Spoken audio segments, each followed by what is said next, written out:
इंसान जब हैवान बन जाता है तो उसका अंजाम भी बड़ा भयानक होता है।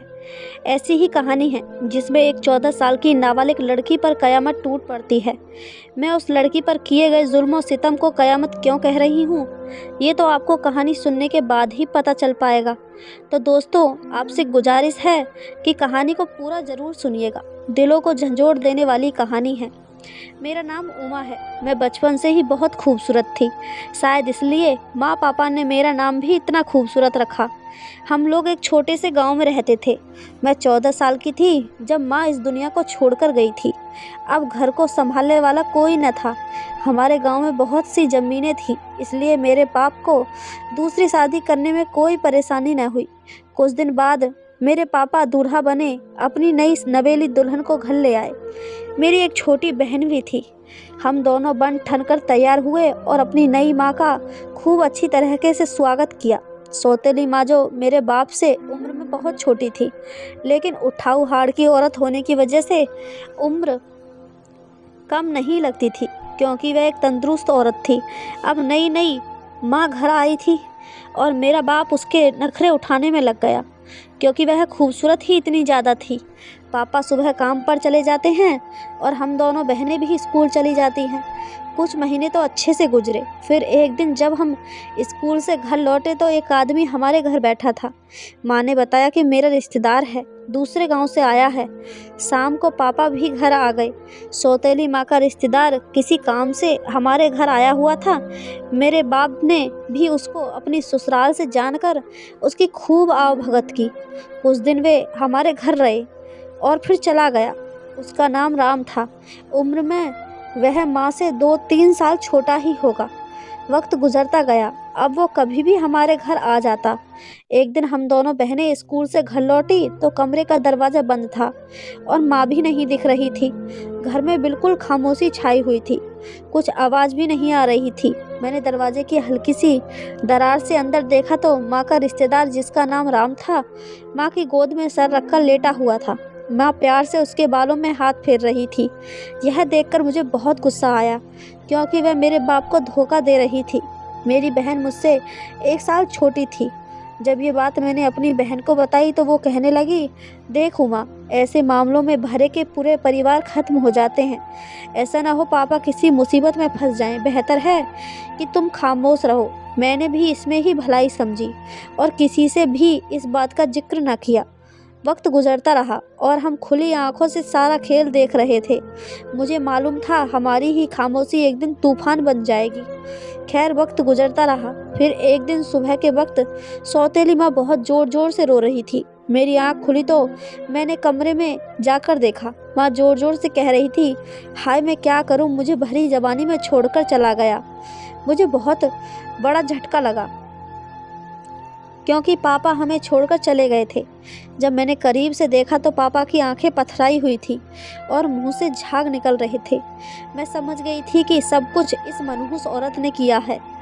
उसने जल्द से जल्द अपने रिश्तेदार बुलाए, उसमें राम भी शामिल था। फिर पापा का अंतिम संस्कार किया गया। उसके बाद कुछ दिन तो हमारे आराम से गुजरे, लेकिन उसके बाद वह बिल्कुल बदल गई। बात बात में हमको डांटने लगी थी और फिर हमें स्कूल जाने से भी रोक लिया और अब सारा दिन हमसे घर के काम करवाती। और जब हम घर का सारा काम खत्म कर देते तो फिर कहती कि एक मेरे पैर दबाओ और एक मेरे सिर में मालिश करो। वक्त गुजरता रहा। मेरा सब्र का बांध टूट गया था। राम ने आहिस्ता आहिस्ता मेरे बाप की सारी ज़मीन अपने कब्जे में कर ली थी। अब वह हमारे घर ही रहता। एक दिन जब सौतेली माँ अपने पाँव दबा रही थी तो राम भी पास ही बैठा था। मेरी छोटी बहन से कहने लगा, चलो मेरे भी पैर दबा दो। मैंने उससे कहा, मेरी बहन आपके पैर नहीं दबाएगी। ऐसी फरमाइश आप ना ही करें तो बेहतर है। इसी बात पर मेरी सौतेली माँ ने तुरंत उठकर मुझे बहुत ज़ोर से थप्पड़ मारा। मेरे हाथ में तेल की बोतल थी, जिसकी वजह से वह सारा तेल माँ के ऊपर गिर गया। माँ ने मुझे बालों से पकड़ लिया। खैर, उस वक्त मुझे राम ने बचा लिया था और उसने मुझे कमरे में भेज दिया। उस दिन मैंने फैसला कर लिया था कि मैं इस घर में नहीं रहूँगी। पूरी रात हम दोनों बहनों ने जागकर गुजारी। सुबह 5 बजे हमने अपने कपड़े एक गठरी में बांधे और घर से निकल गए और बाहर खड़े होकर 2 पल अपने घर को आखिरी बार मोहब्बत से देखा और फिर अपनी बहन का हाथ पकड़कर मैं तेज़ी से बस अड्डे की तरफ निकल आई। मुझे पता था कि सुबह 6 बजे रोज़ बस गांव से शहर जाती है। हम दोनों बस अड्डे पर पहुंच गए। 6 बजे वाली बस आई तो हम बस में बैठ गए। मेरे पापा का एक दोस्त शहर में रहता था जो पापा से गेहूं वगैरह खरीदता रहता था, लेकिन पापा के जाने के बाद उन्होंने भी गांव आना छोड़ दिया था। मुझे उनका पता मालूम था क्योंकि एक बार मैं पापा के साथ शहर पहले आ चुकी थी। हम दोनों चाचा के घर पहुंच गए। चाचा ने हमें बहुत प्यार दिया। हमने उन्हें सारी बातें बताईं। चाचा बोले, अगर तुम्हारा बाप होता तो ये नौबत न आती। खैर छोड़ो, तुम फिक्र न करो, अभी मैं जिंदा हूँ। मुझे अपने बाप की जगह ही समझो। तुम जब तक चाहो यहाँ रह सकती हो। मैंने कहा, हम आप पर बोझ नहीं बनना चाहते, हम दोनों को किसी काम पर लगवा दीजिए। उस दिन हम चाचा के घर रहे। फिर उन्होंने हमें एक कोठी पर काम पर लगवा दिया। कोठी काफ़ी बड़ी थी। उन लोगों ने हमें एक छोटा सा स्टोर रहने को दे दिया।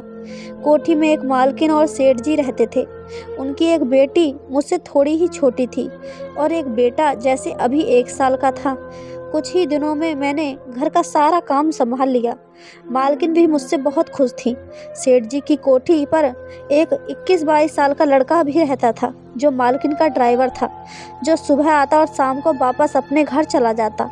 वक्त गुजरता गया। मैंने नोट किया कि जब सेठ जी चले जाते हैं तो वह ड्राइवर अक्सर मालकिन के कमरे में बैठा रहता था। हम में इतनी हिम्मत न थी कि उनसे पूछ सकते या अंदर जाकर देखते कि ड्राइवर इतनी देर कमरे में अंदर करता क्या है।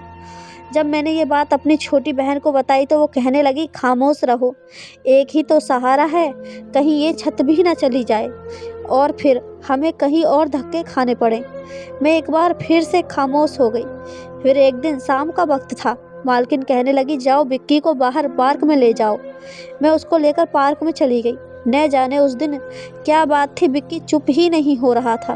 काफ़ी देर मैं कोशिश करती रही लेकिन वह चुप न हुआ। मैं उसको लेकर वापस घर आ गई। इधर उधर देखा तो कोई भी नज़र न आया। मैंने सोचा छत पर होंगी। मैंने बिक्की को अपनी छोटी बहन को पकड़ाया और सोचा कि ऊपर जाकर मालकिन को बताती हूँ कि बिक्की चुप नहीं हो रहा है। लेकिन ऊपर गई तो कमरे का दरवाज़ा बंद था। मैंने खामोशी से दरवाजे के सुराग से अंदर देखने की कोशिश की तो मालकिन सामने सोफे पर बैठी थी और ड्राइवर पास में बैठा गंदी हरकतें कर रहा था। मैं दहल कर रह गई। मैं सोच भी नहीं सकती थी कि इस कदर पढ़ी लिखी और समझदार औरत ऐसा भी कर सकती है। उसी दौरान मालकिन ने मेरी आहट महसूस कर ली। वह एक बिजली की तरह तेजी से उठी और लपक कर दरवाज़ा खोल दिया। मेरी समझ में न आया कि मैं करूं तो क्या करूं। फिर मालकिन ने मेरा बाजू पकड़कर जोर से अंदर खींच लिया और दरवाज़ा बंद कर दिया। फिर एक जोरदार थप्पड़ मेरे मुंह पर मारा और कहने लगी, तुझको तो कहा था कि बिक्की को बाहर पार्क में ले जा। मैंने कहा मालकिन, लेकिन उसने मेरी बात ही नहीं सुनी। तुरंत ही मुझे बालों से पकड़कर ज़मीन पर गिरा दिया और एक जोरदार लात मेरे पेट पर मारी। मैंने हाथ जोड़े। मैंने कहा, मालकिन मैंने कुछ नहीं देखा। वह बोली, तुझको अभी बताती हूँ तुमने क्या देखा है और क्या नहीं। और उसने ड्राइवर को इशारा किया। ड्राइवर ने मुझे पकड़ लिया। फिर वह औरत सोफे पर जैसे तमाशा देखने के अंदाज में बैठ गई और उस ड्राइवर ने उसी के सामने मेरी इज्जत की धज्जियाँ उड़ा दी। मैं रोती रही, चीखती चिल्लाती रही, लेकिन मेरी आवाज़ सुनने वाला कोई न था। कुछ देर के बाद वे दोनों मुझे कमरे में ही छोड़कर नीचे चले आए। मैं पास मेरी बर्बादी पर सिवाय आंसू बहाने के और कुछ नहीं था। शाम को जब साहब जी घर आए तो आते ही उन्होंने मुझ पर बरसना शुरू कर दिया। कहने लगी, तुमने मालकिन के पर्स से पैसे चुराए हैं। मैंने कहा, नहीं साहब जी। इतने में मालकिन उठी और मेरे मुंह पर थप्पड़ों की बारिश कर दी। कहने लगी, खुद मैंने इसे अपने कमरे की अलमारी से पैसे चुराते देखा है। उन्होंने ड्राइवर को बुलाया और कहने लगे, आप चाहें तो इससे पूछ लें।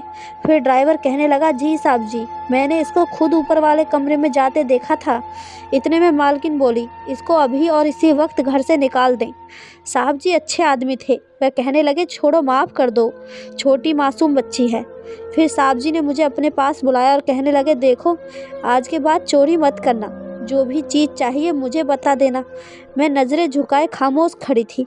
गरीब बेसहारा लड़की इससे ज़्यादा और कर भी क्या सकती थी।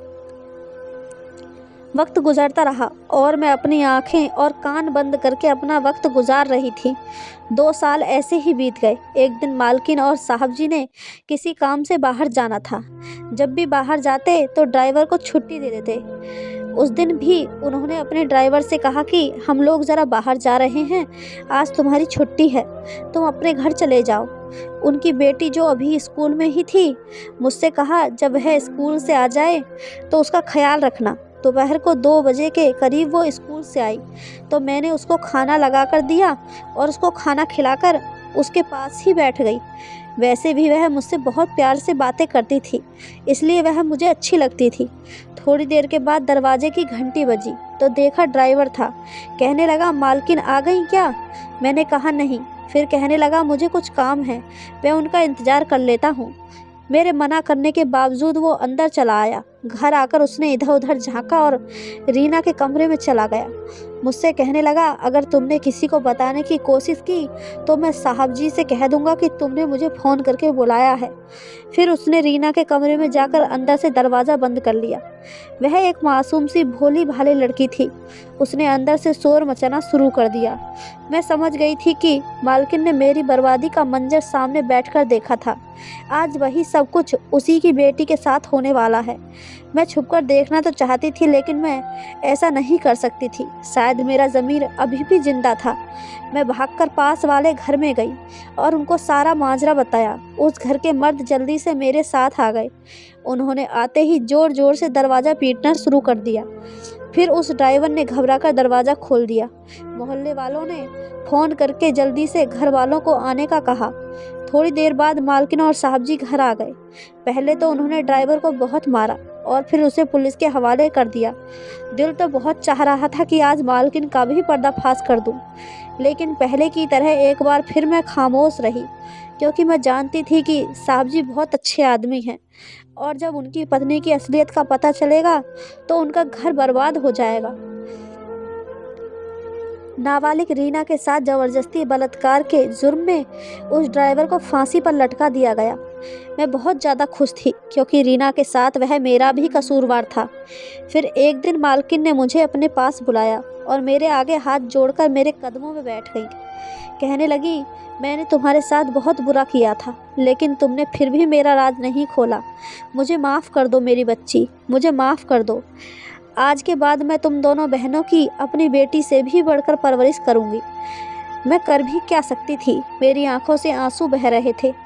मैंने अपनी छोटी बहन के आने वाले कल के बारे में सोचकर मालकिन को माफ़ कर दिया और आज हमने उस मालकिन के प्रायश्चित की बदौलत अपने असली बाबा की पत्नी यानी हमारी सौतेली माँ से भी ज़मीन जायदाद वापस ले ली है और हम पर वे इंतहान जुल्म करने के जुर्म में, हमारे बाप की दौलत पर कब्जा करने के जुर्म में, हम नाबालिग बहनों को घर से बेघर करने के जुर्म में उन दोनों को यानी राम और मेरी सौतेली माँ को उम्र कैद की सज़ा सुना दी गई। अब हम दोनों बहनें अपने पैरों पर खड़े हैं और एक अच्छी ज़िंदगी जी रहे हैं। तो दोस्तों, आपका मेरी ज़िंदगी पर बीती हुई इस कहानी के बारे में क्या कहना है, हमें कमेंट करके ज़रूर बताएं। कहानी अच्छी लगी हो तो चैनल को सब्सक्राइब, वीडियो को एक लाइक ज़रूर कर दें। धन्यवाद दोस्तों।